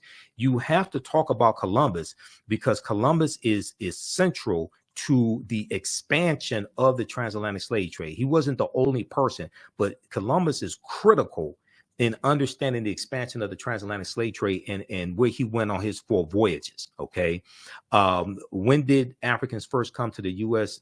as enslaved African people? We'll deal with that as well, because this was before 1619. And even in 1619, most of what we know about August 20, 1619 is incorrect, because codified slave laws did not exist in the 13 colonies in 1619. Those Africans are put into a form of indentured servitude, and they're released after something like about 5 to 7 years. Okay, codified slave laws first come to the colony of Maryland in 1641. Okay, this article right here. So when you see me like on Roland Martin Unfiltered, and you see me on Faraji's show, The Culture, on Roland Martin's network, the Black Star Network, and you see me break down this history, the reason why I'm able to do this is because of the extensive research that I do. Okay, this ain't a game. And as Tony said, like, I got 2 huge stacks of articles. This is half of 1 stack of the articles I had next to me. So I have like thousands of articles printed up here in the office. This is continuous research. This is not a game. All right.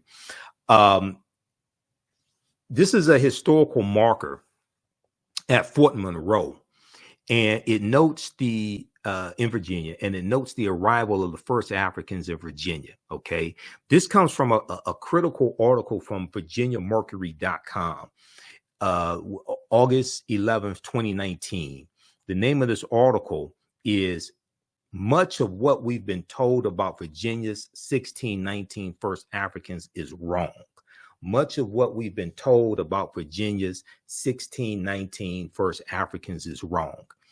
And then there were Africans in South Carolina in 1526. Now, we're not talking about Africans being here 51,700 years ago. We're not talking about Juan Garrido coming into Florida with Juan Ponce de Leon, the Spanish conquistador, in 1513.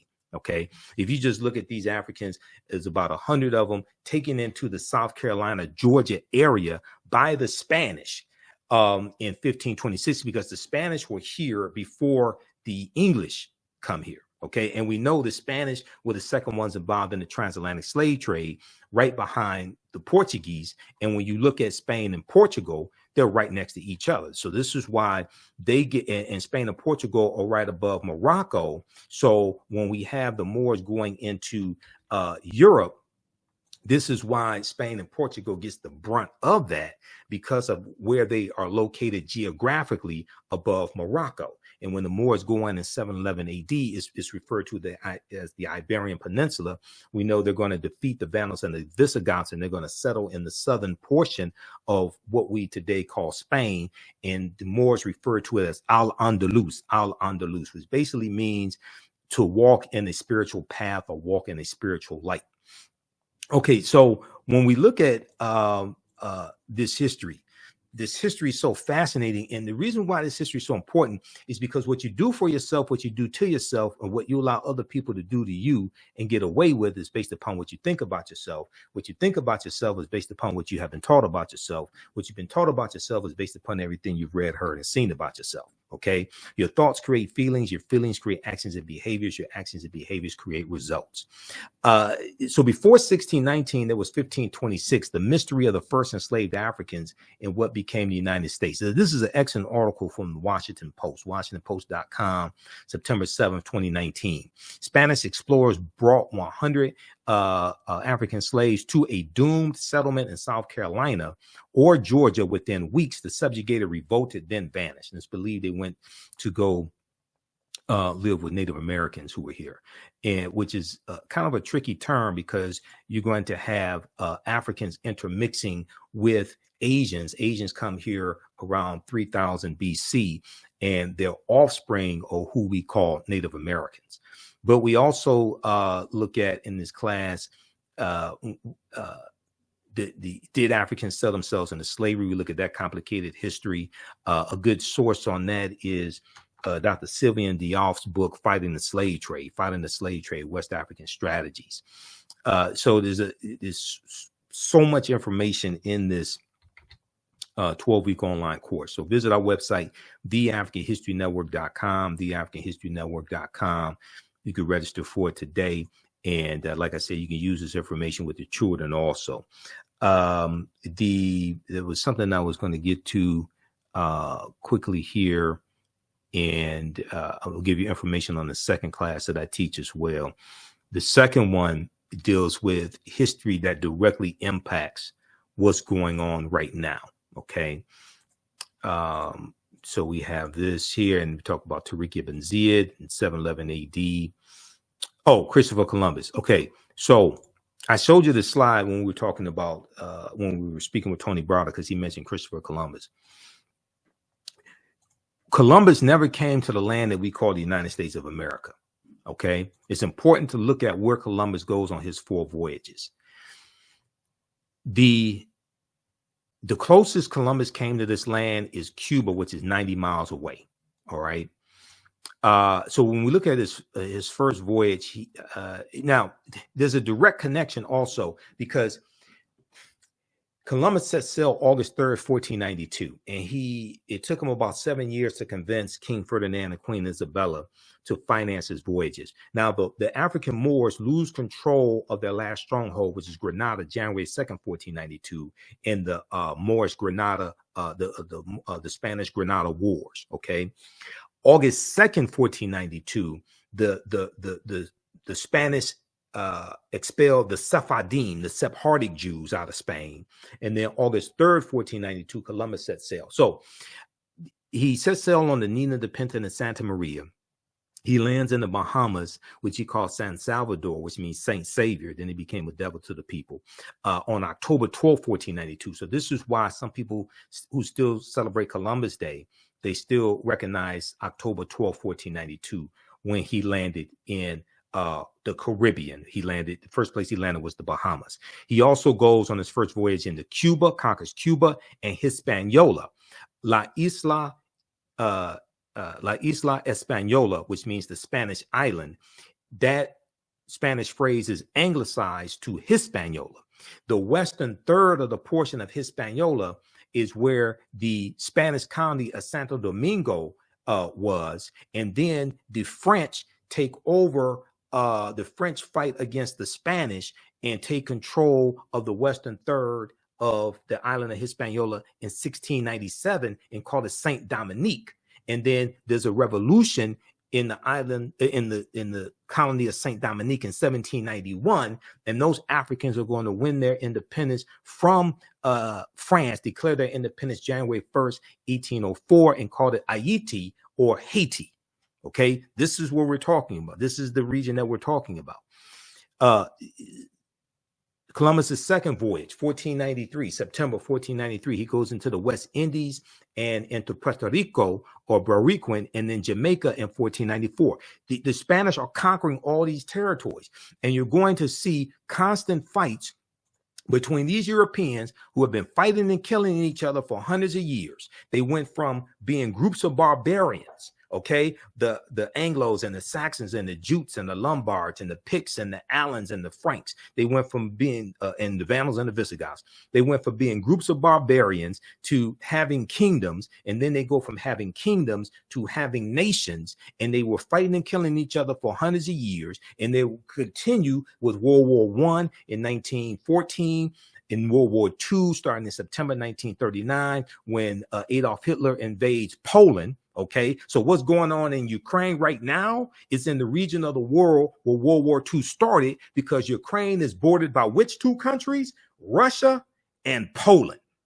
Okay, so what's taking place in Ukraine is serious, because that's the region of the world where World War II started, when Hitler invaded Poland, like Putin invaded Ukraine, but it was 1939. This is why you have to understand history. Okay, now, third voyage, May 1498, Columbus conquers Trinidad and the Venezuelan mainland. And then fourth voyage, May 1504, his last voyage, because he dies in 1506, he goes into Panama and Honduras in Central America. These island nations have never recovered from what happened to them over 500 years ago. These island nations have never recovered from what happened to them 500 years ago. And Columbus helped to laid the foundation for slavery, racism, capitalism, and the exploitation of indigenous people, which would then lead to Right Reverend Bishop Bartholomew de las Casas going to he goes to the Pope right around 1517 or so, and says that the Native Americans have suffered enough, and that we need to stop enslaving them and enslave exclusively African people, but also to a lesser extent white people as well. He says that, but it's going to be more extensively African people. He said they needed to save the Native American souls. They needed to save the Native American souls. Okay. Slavery comes to the New World. African slaves were first brought to the New World shortly after its conquering by Christopher Columbus. Legend has it that one slave was included in his original crew, and they could be found on Hispaniola, site of present-day Haiti, as early as 1501. Upon his arrival in the Bahamas, and he arrives in the Bahamas, like I said, October 12th, 1492. Columbus himself captured 7 of the natives. Columbus himself captured 7 of the natives for their education, quote unquote education, he said, on his return to Spain. However, the slave trade proper, what's known as the slave trade proper, only began in 1518 when the first African cargo direct from Africa landed in the West Indies. So this deals with the Asiento de Negros, signed into law by King Charles V in August of 1518, which gave a license to slave trading nations and slave traders to provide Spanish colonies with African slaves. This drastically expands the transatlantic slave trade, the Asiento de Negros. August 1518, signed into law by Spanish King Charles V, sometimes called King Charles I.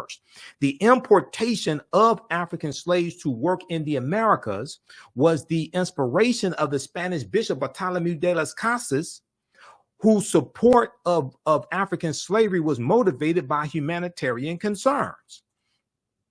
Bartholomew de las Casas argued that the enslavement of Africans and even some whites, proving that in the early period, slavery did not operate according to exclusive racial demarcations, would save the indigenous Amerindian or American Indian or Native American populations, which were not only dying out, but engaging in large scale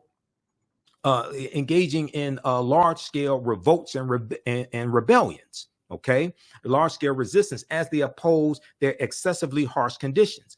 As a result, King Charles V, King of Spain, agreed to the Asiento de Negros, or slave trading licenses of 1518, which later represented the most coveted prize in European wars, as it gave to those who possessed it a monopoly in slave trafficking.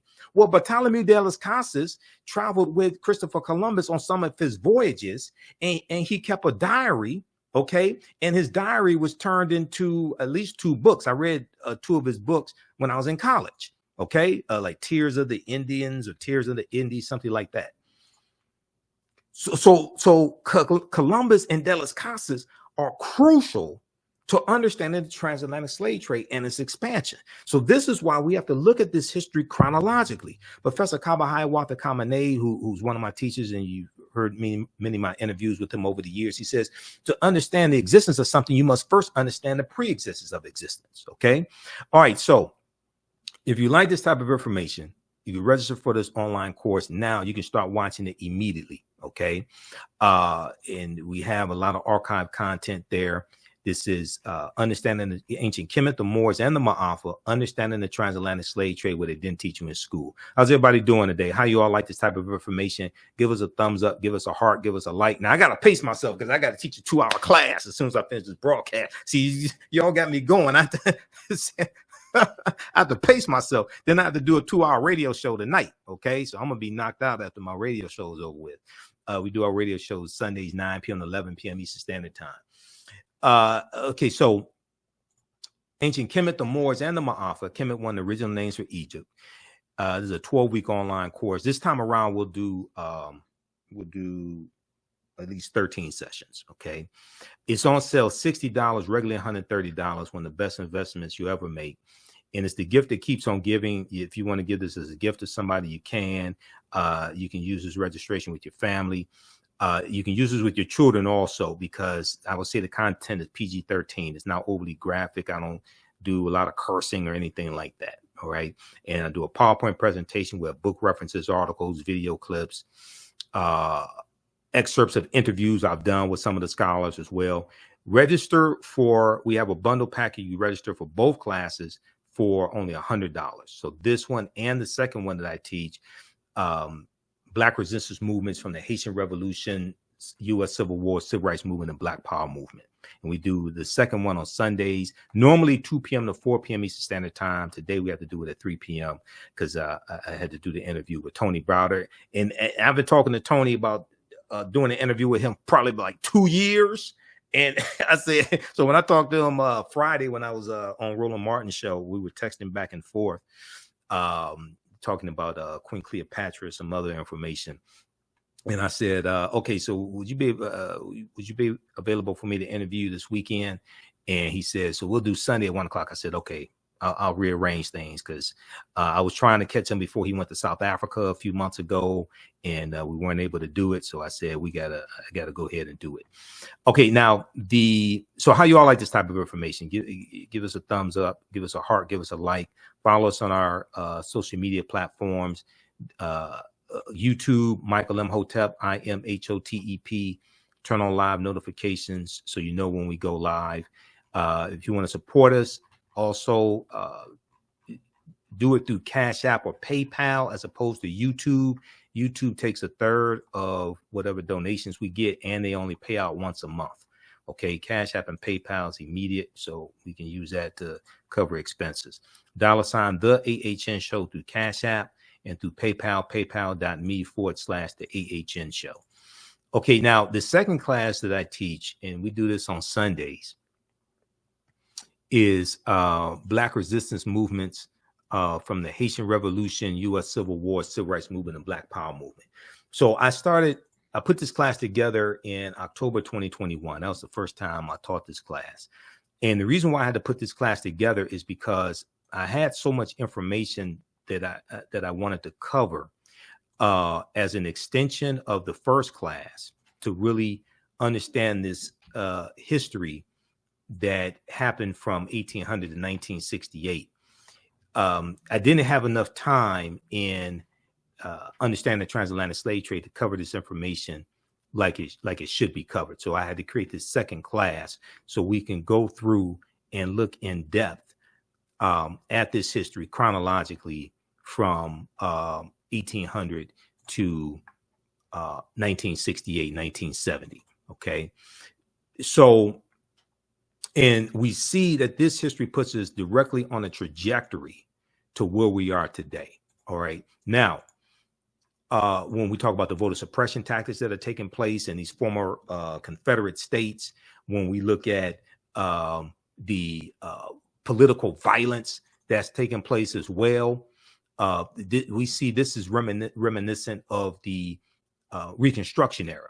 Okay, this is reminiscent of the Reconstruction era, 1865 to 1877. Okay, so I'm going to show you two quick references here, and then we have to get out of here because I got to teach a class also, and I'm going to have to take a nap sometime today because I got to get ready for the show tonight as well. And if there are other people that you want me to interview, email me through the website, theafricanhistorynetwork.com, or email me at ahnshow@theafricanhistorynetwork.com. If the other people you want me to interview are the scholars, email me. Also, if you want to advertise with the African History Network, email us as well. Our current promotion is buy 1 month, get 1 month free.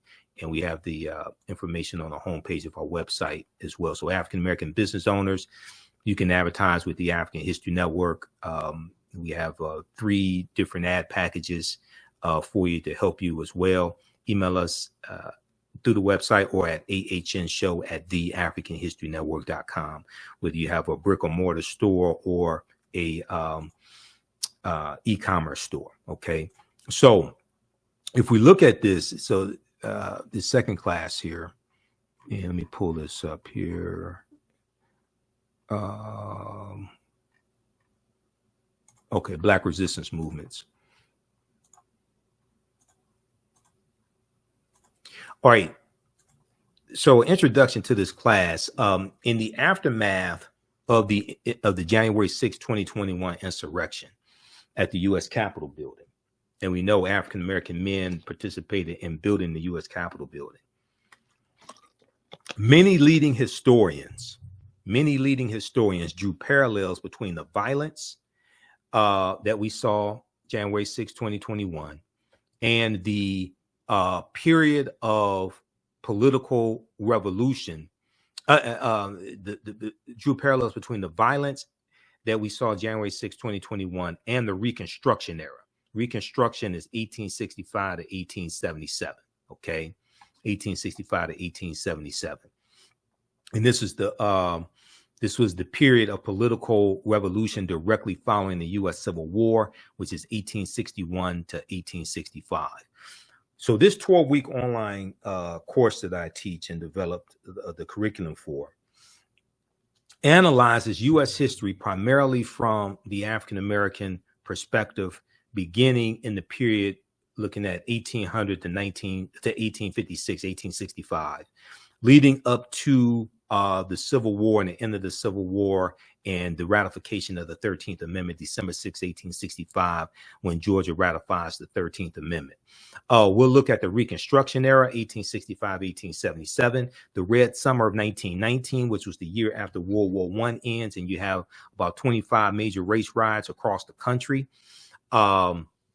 We look at World War I, 1914, 1918, the Great Migration, 1915, 1970. 6 million African Americans migrate from the South up north and out west. The Great Migration totally changes the history of this country. World War II, 1939, 1945, the Civil Rights Movement and the Black Power movement. Okay, so we look at history 1800 to 1968. We start with the Haitian Revolution and the Louisiana Purchase of 1803. Because the Haitian Revolution and the Louisiana Purchase, those two events are connected. Napoleon Bonaparte, and we know Napoleon conquers Egypt in 1798. Napoleon is trying to raise money because the French are almost going bankrupt trying to fight the Haitians in Saint Dominique in Haiti. So they sell the land that Louisiana has here in the land we call the United States of America. They sell what's known as the Louisiana Purchase, the Louisiana Territory, 828,000 square miles of land for about 3 cents an acre. Okay. And this doubles the territory of the U.S. at the time, the Louisiana Purchase. This is looked at as one of the most significant things that President Thomas Jefferson did as president. The Louisiana Purchase of 1803 brought into the United States about 828,000 square miles of territory from France, thereby doubling the size of the young republic, the United States. What was known at the time as the Louisiana Territory stretched from the Mississippi River in the east to the Rocky Mountains in the west, and from the Gulf of Mexico in the south to the Canadian border in the north. Part or all of 15 states were eventually created from the land deal, which was considered one of the most important achievements of Thomas Jefferson's presidency. Okay. But we know France had no claim to the land because there was stolen land from Native Americans and Africans who were here. So you have one thief selling the land to another thief. This is the Louisiana Purchase. Okay. All right. Now, let me go back to this other slide and then we have to get out of here. Okay, because I'll get going. I'll be here for the next 2 hours. I mean, this is the type of work that I do. So this is my life's passion, my life's work. It's important to understand this chronology of history from 1800 to 1968, 1970, which brings us to 2023.